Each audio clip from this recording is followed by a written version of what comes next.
Hi my friends, welcome back to another Mobile Legends video of tips and tricks, and today episode we will be covering everything that you need to know about the skills and abilities of Minsitthar.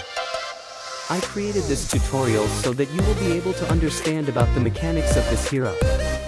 If you want to master this hero, then you need to understand his abilities. In this video I will also show you some of his combos so that you can have an easier path to victory. First, let's talk about his passive skills. Each basic attack or skill will ally a stack of the Mark of the King on the enemy. As you can see in the red circle above, upon hitting maximum stack of 5, the next attack will deal extra physical damage, and most importantly, this will also stun the enemy.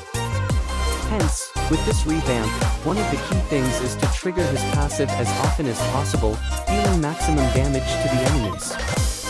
Next, moving on to his first skill, Spear of Glory, he will thrust his spear forward and hook all enemies within range to him. It is important to note that enemies at the tip of the spear will also be stunned.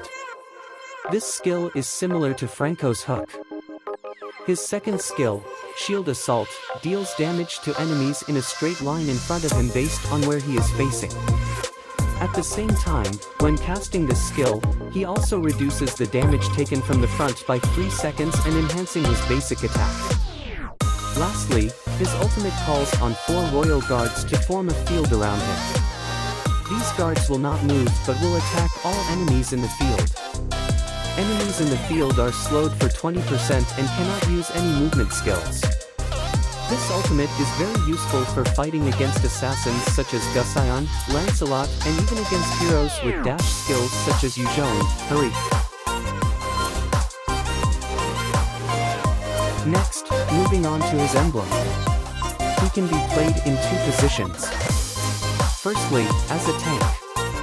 As a tank, you will want to build the tank emblem for him as can be seen above.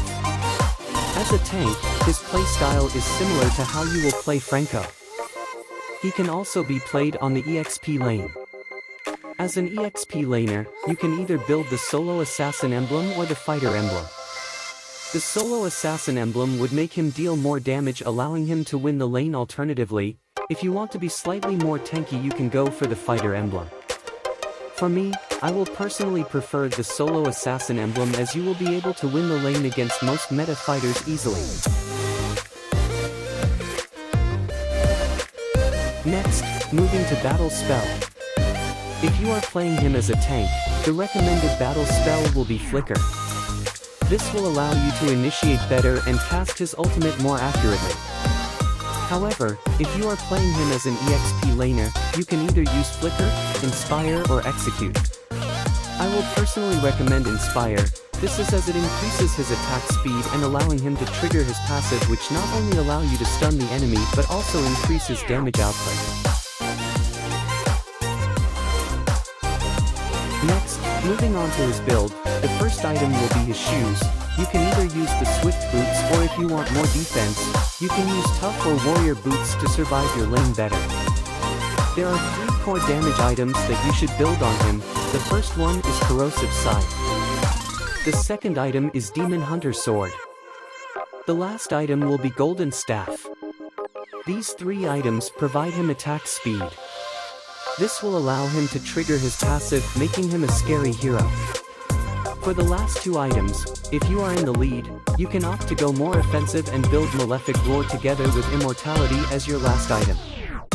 However, if your team is even with the opponent, or the opponent team is doing much better than your team and you need to be able to survive, you should build either Dominance Ice or Athena's Shield or Immortality, depending on which type of defensive stats you need the most.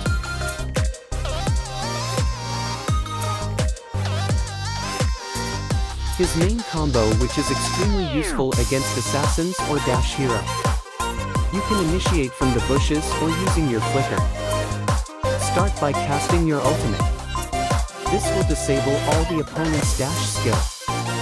Once you have casted your ultimate, use your skill 2 to deal damage, and lastly, if he is not dead, use your skill 1 to pull him back into the ultimate.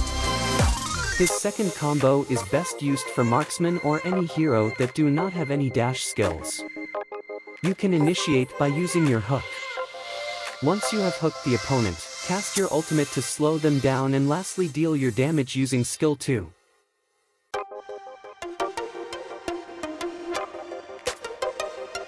One of the heroes that is able to counter him is Argus. Thanks to Argus' ultimate, he is able to regenerate HP when he is either hooked or inside the ulti. He can also cast his ultimate and walk away from the ultimate, making him one of the best counter against Minsitthar. The second hero is Akai. Akai can simply cast his ultimate and spin out of the ultimate. This effectively counter him and pushes all the opponent out of the ultimate, saving the team's life. The next hero is Diggy. Diggy's ultimate acts as Purify skill, removing the slow of the ultimate, allowing his team to move out of the ultimate easily. When casted, this also stops the hook, thereby saving the ally's life.